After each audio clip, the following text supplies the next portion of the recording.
Morning, relief in Washington after the U.S. Senate finally passed a bill aimed at reopening the government. And the U.S. Supreme Court turned down a chance to overturn its precedent that recognizes a constitutional right to same-sex marriage. Dedicated to Eastern and Southern Kentucky, this is WYMT Mountain News This Morning.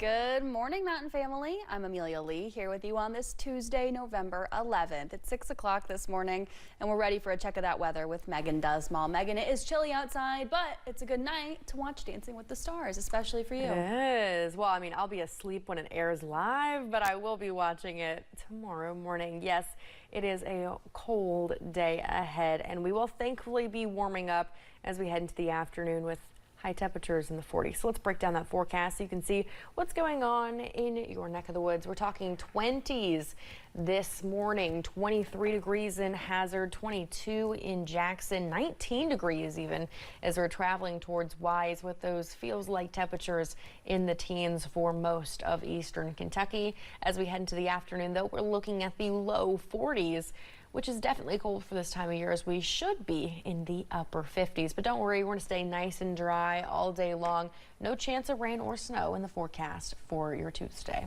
Amelia. Thanks, Megan. A sigh of relief Monday night in Washington after the U.S. Senate finally passed a bill aimed at reopening the government. Now the legislation has to get through the House before it can go to the president's desk for his signature. A handful of Democrats in the Senate crossed the aisle to support the deal, which includes funding for food assistance. But there's only a promise of a vote for the Democrats' main demand, healthcare subsidies. CBS's Bradley Blackburn has more from New York. The bill as amended is passed. An end to the longest shutdown in U.S. history is in sight. I think this is a great victory for the American people. Last night, 8 Democratic caucus members in the U.S. Senate joined Republicans to pass a bill which would fund the government through January 30th. The measure reverses shutdown-related layoffs and guarantees back pay for federal workers. It also incorporates 3 year-long spending bills that include SNAP food assistance funding. Pennsylvania Senator John Fetterman on his yes vote to Fox News. It's the country over the party on this. I can't ever support that kind of tactic to hold our government as a hostage. But the split has sparked backlash, especially since the deal did not include the Democrats' key demand of an extension of Affordable Care Act tax credits. Given the fact that, as everybody knows, what the fight was about was health care, it was a loss.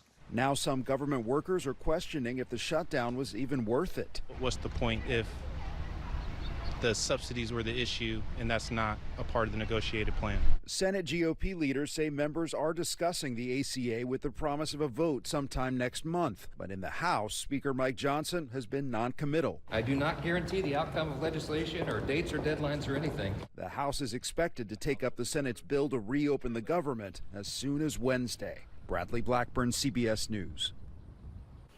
One Republican Kentucky Senator, Rand Paul, again joined the majority of Democrats who voted against the government funding package. Meanwhile, a motion from Senate Democrats to force a vote on the Affordable Care Act Monday failed.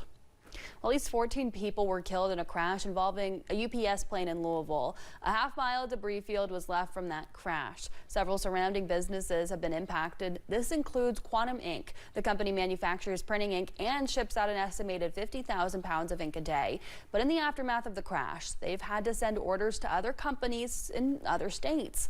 Leaders hope operations will be back to normal soon. With Washington still in a holding pattern, it's not a good time to be an air traveler. Airlines say the shutdown has disrupted trips for more than 5.2 million passengers. And now the FAA plans to slash more flights up to 6% today, reaching a 10% cut by Friday if the shutdown isn't resolved. In a Truth Social post, President Trump wrote all air traffic controllers must get back to work now. He threatened to dock pay for those who don't and reward air controllers who didn't take time off during the shutdown with a $10,000 bond. They must focus on child care instead of traffic flows, food for their families instead of runway separation. This is not politics. This is not ideology. On Monday, the FAA also limited private jets and other general aviation flights from using a dozen major airports. For now, they're open only for commercial flights. Well, the verdict is in. The U.S. Supreme Court will not review an appeal for damages filed by a former Rowan County clerk. Kim Davis will have to pay hundreds of thousands of dollars to a couple for refusing to sign a same-sex marriage license in 2015. Madison Porter has reaction to that decision. Same-sex marriage became a constitutional right in 2015. That year, Kim Davis denied a marriage certificate to one couple because of her personal beliefs. In return, they sued her for damages. It brings back the memories of what they went through just to get a license, just to get married.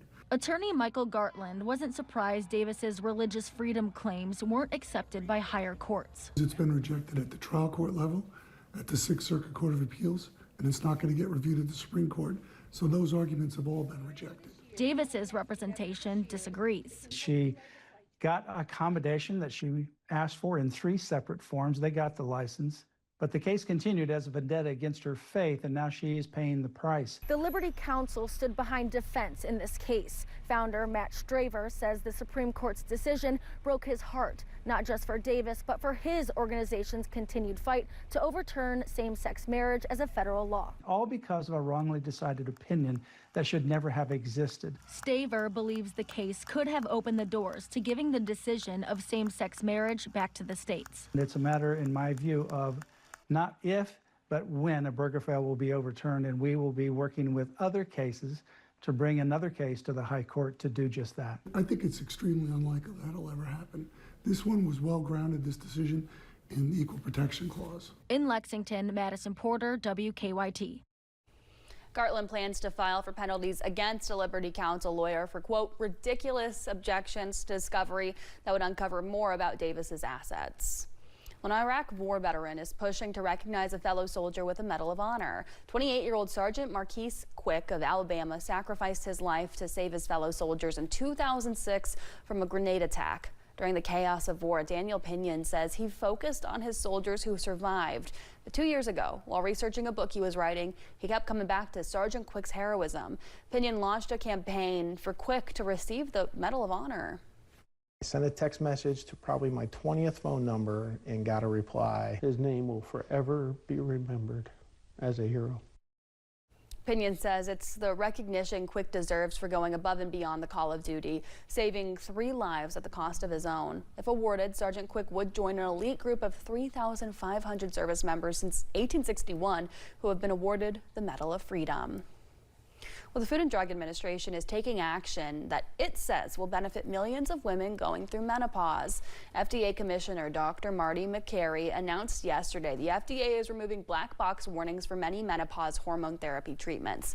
The warnings, the highest level of alert, came after a 2002 government study suggested that hormone therapy led to an increased risk in stroke, heart attacks, and breast cancer. This is a historic day for women. Women's care has been an afterthought. And while 80% will experience symptoms, only 5% receive treatment. Dr. Makary also tells CBS there are long-term benefits for women who take hormone therapy, from preventing osteoporosis to a reduced risk of heart disease. There are studies underway about whether estrogen can reduce cognitive decline. And we are still looking at cold temperatures. However, the best news of all is there are no more snow chances in the forecast for today. Here's a look at satellite and radar. A little bit of clouds for western Virginia counties, and you'll notice a little bit of some snow activity to the northeast of the YMT viewing area. But everybody in the WYMT viewing area is clear. Now, in terms of what we're looking at temperature-wise, that's why we're still under that first alert weather day, looking at low 20s with feels-like temperatures in the teens with those fast wind speeds. So keep that in mind and stay bundled up for today, especially as we're heading into the afternoon, not seeing too much relief with highs in the low 40s. Amelia.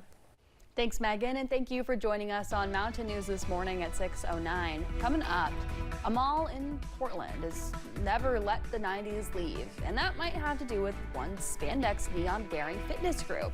We'll take you there next in The Good Side. I'm Billy John.